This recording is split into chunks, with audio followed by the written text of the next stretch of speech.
I overheard my parents planning to kick me out on my 18th birthday. Then I found their will. The only birthday present my parents ever planned for me was an eviction notice. My name is Maya, and I am 18 years old.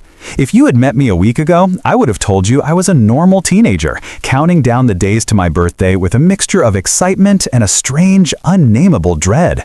Now, I know the dread was the only part of that feeling that was telling the truth. I grew up in a house that was always quiet, not the peaceful kind, but the heavy, watchful kind of quiet that makes you feel like you're walking on eggshells. My parents, Richard and Eleanor, were people who existed in the same space as me, but never with me.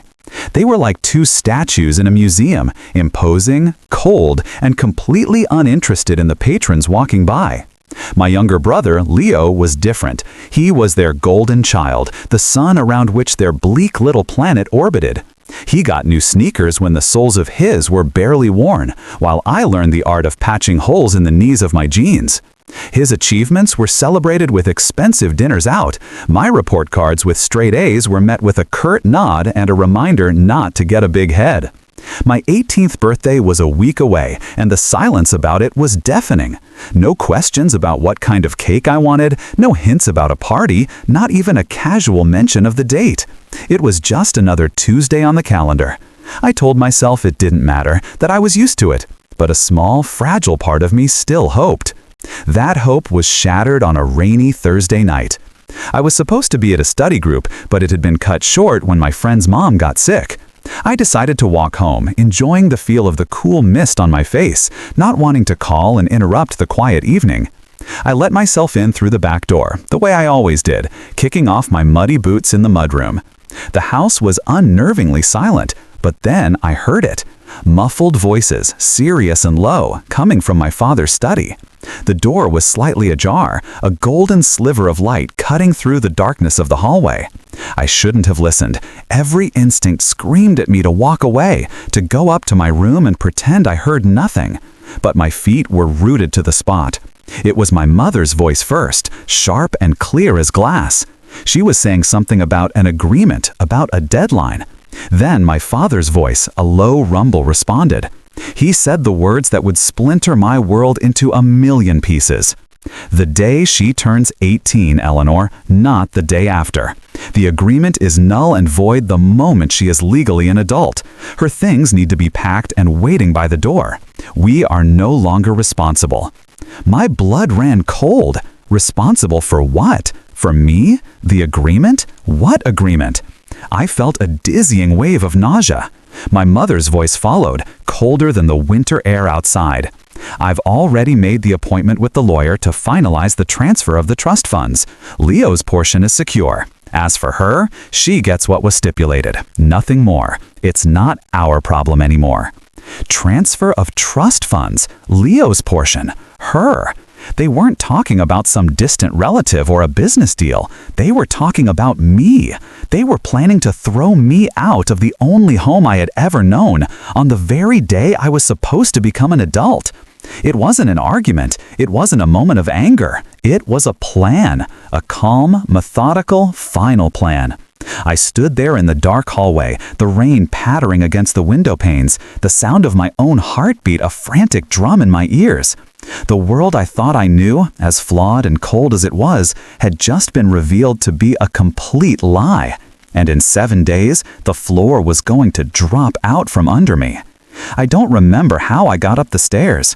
One moment I was frozen in the hallway, a statue of horror, and the next I was in my room. The door clicked shut behind me, my back pressed against the cool wood. The voices from downstairs had faded, but their words echoed in the caverns of my mind. Her things need to be packed. We are no longer responsible. The sentences played on a loop, a cruel soundtrack to the crumbling of my life. I slid down to the floor, pulling my knees to my chest. The dread I'd been feeling for weeks wasn't some pre-birthday anxiety. It was a primal instinct, a deep-down knowing that something was terribly wrong. All the little things, the slights I had learned to brush off, suddenly clicked into place with sickening clarity. The way they never touched me, not even a simple pat on the head. The way my presence in a room seemed to be an inconvenience. The way they looked at me, not with love or even annoyance, but with a kind of vacant, clinical detachment, like I was a piece of furniture they were stuck with. The feeling of being an outsider wasn't just in my head, it was the foundational truth of my existence. A raw, burning anger began to replace the initial shock. It wasn't fair, but life rarely is, I guess. The bigger question wasn't why they were doing it, but why they had ever bothered to keep me in the first place. And what was this agreement they spoke of? What were the trust funds? My mind raced, connecting dots I never knew existed.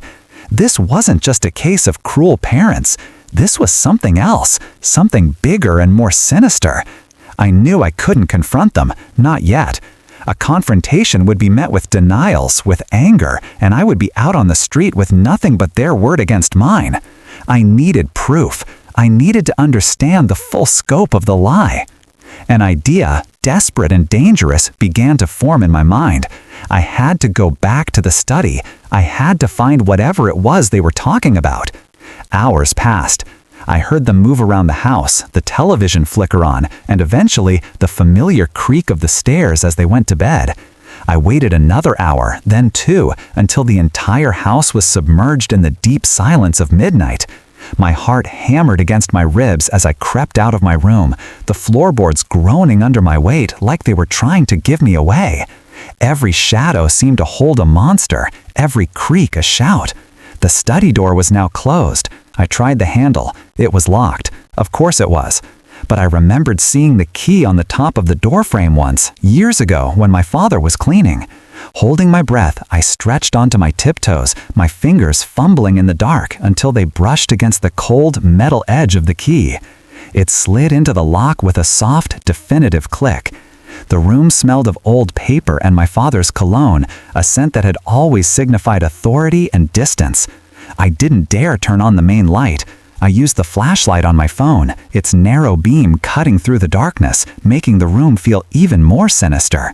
I went straight to the heavy mahogany desk, the altar from which my father ruled our lives.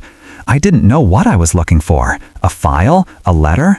I started pulling open drawers, my hands shaking so badly I could barely grip the handles. The top drawers held nothing but stationery and old bills. The bottom left drawer was locked. It was the only one. A surge of adrenaline shot through me. This had to be it. I looked around for something to pry it open, my eyes landing on a letter opener on the desk. It was flimsy, but it was all I had. I worked it into the crack of the drawer, wiggling and pushing, my muscles straining. With a sudden splintering crack, the lock gave way.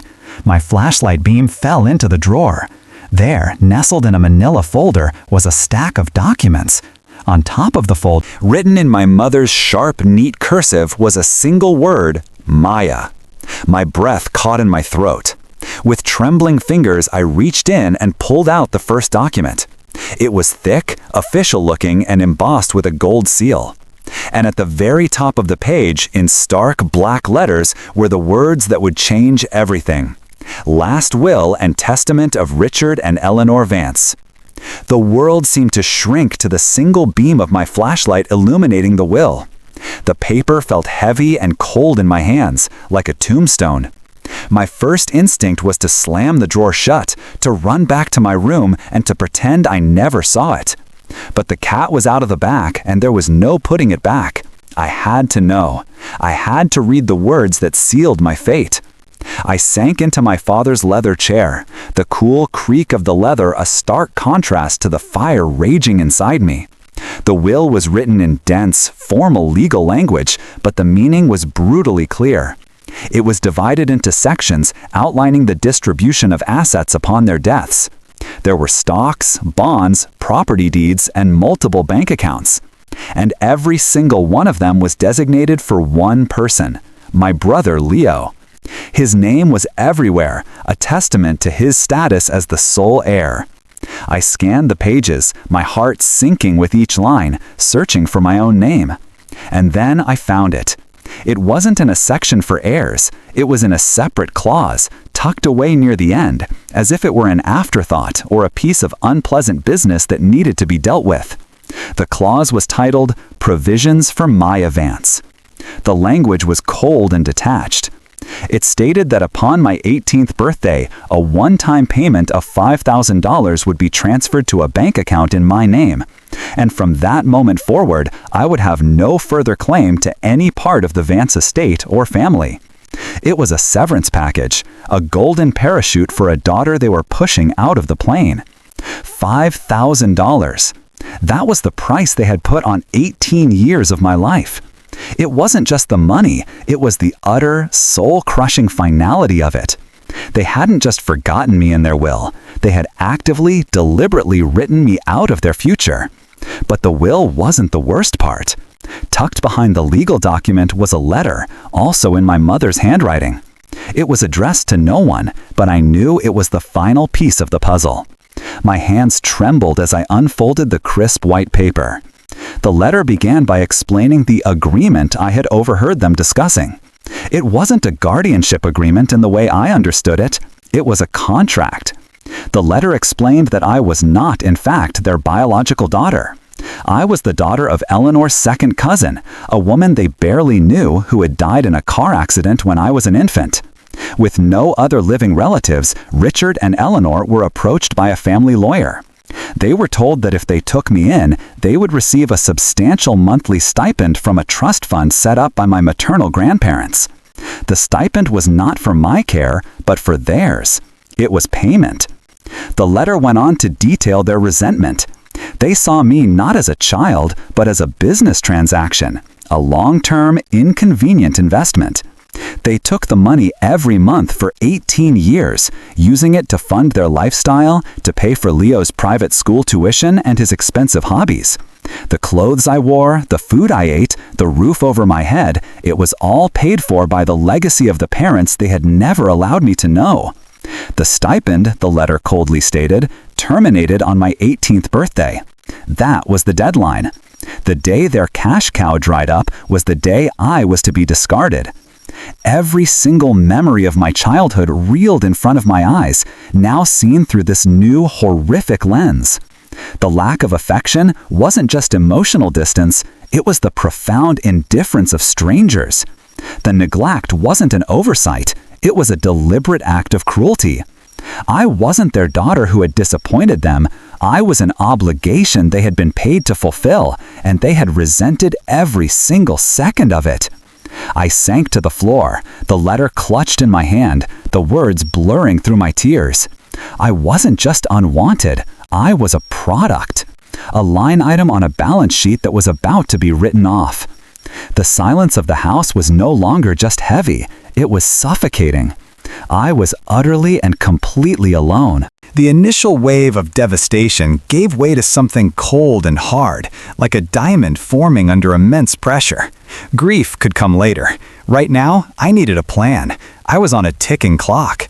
6 days. That's how long I had until my 18th birthday, until my parents officially cashed me out and threw me to the curb. I couldn't stay in this house another night longer than I had to. Every creak, every shadow felt like a threat. I carefully placed the will and the letter back into the folder, but not before using my phone to take crystal clear pictures of every single page.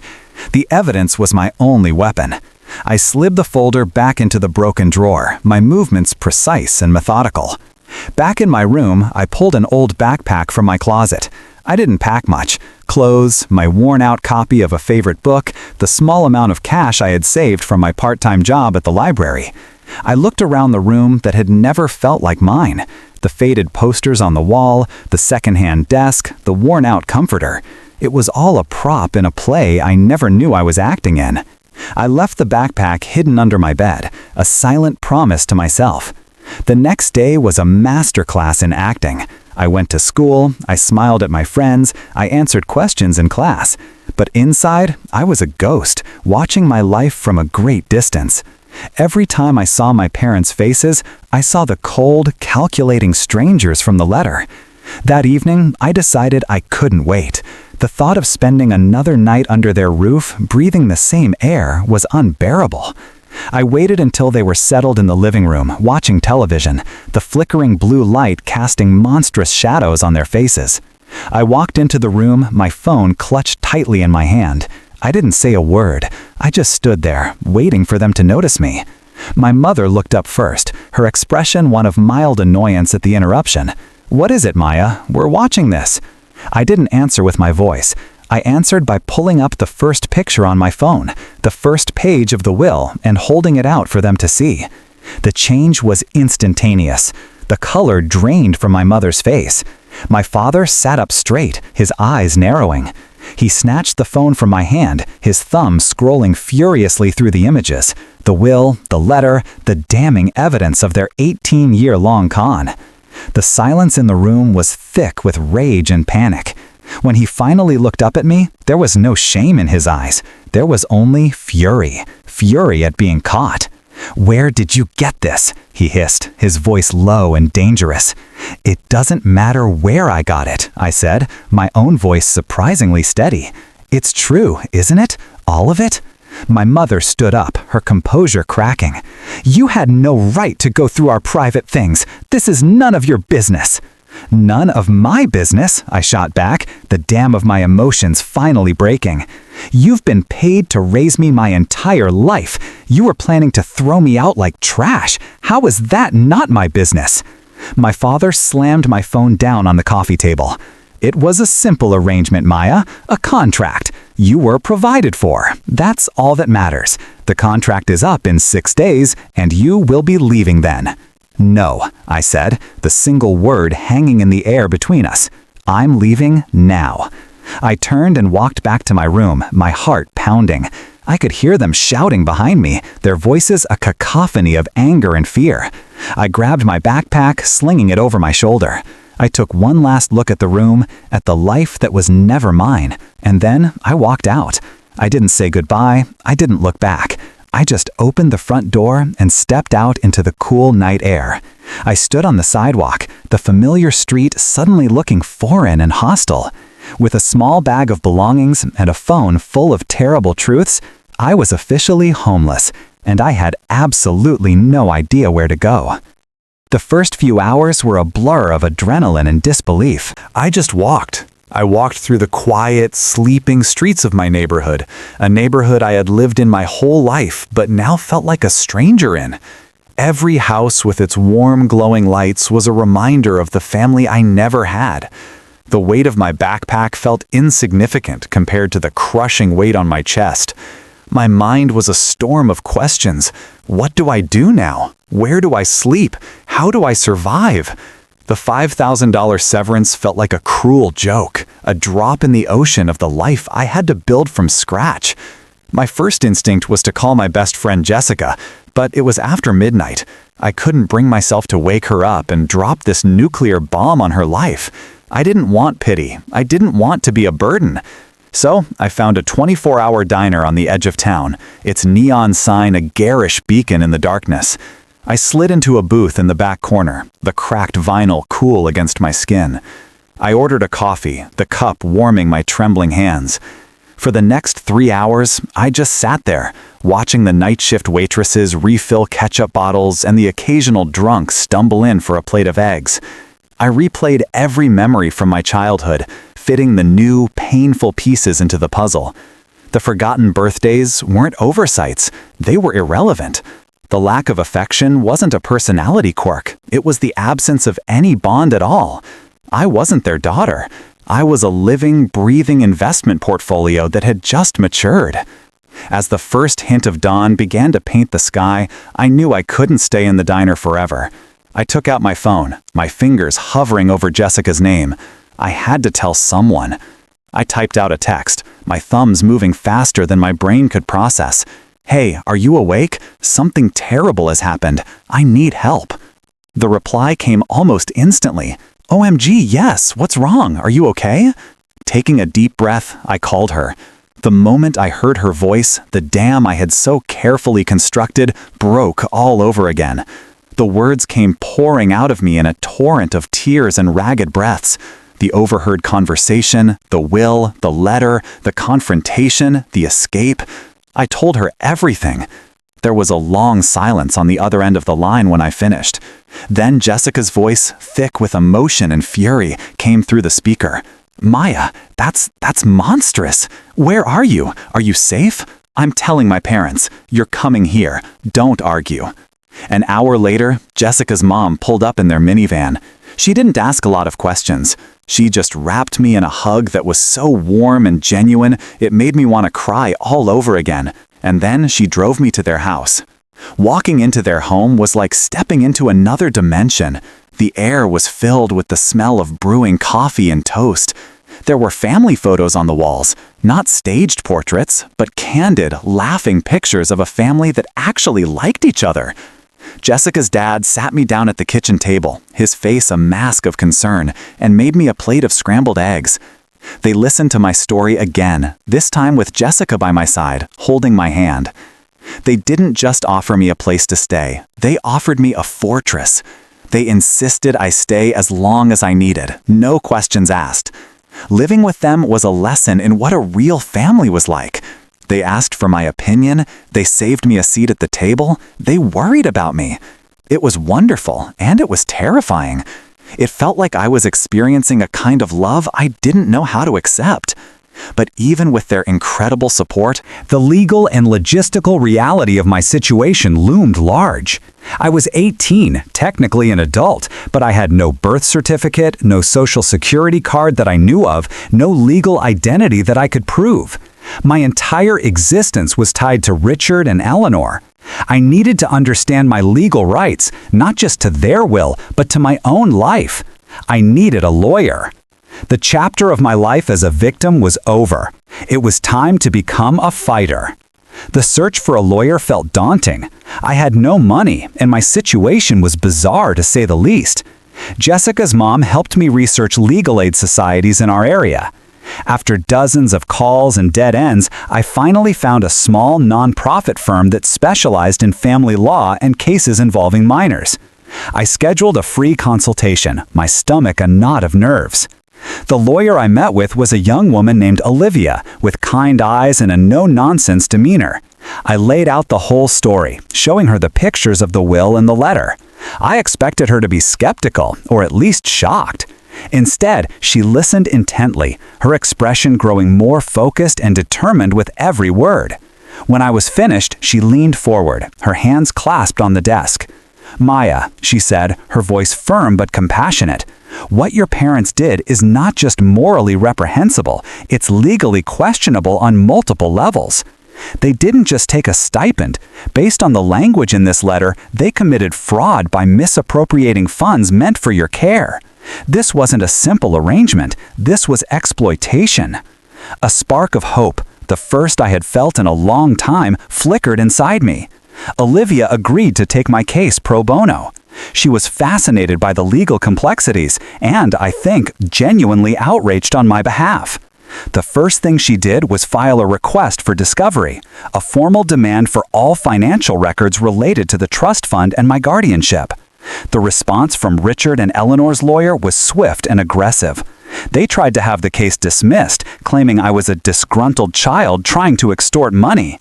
But Olivia was prepared. She had already uncovered something they hadn't counted on: my brother, Leo. Olivia suggested that I reach out to him. I was hesitant. Leo and I had never been close. We were raised like two separate species in the same house. He was the heir, and I was the charity case. He had always been polite but distant, content to bask in our parents' affection without ever questioning why I was left out in the cold. But Olivia was right. He was a key witness.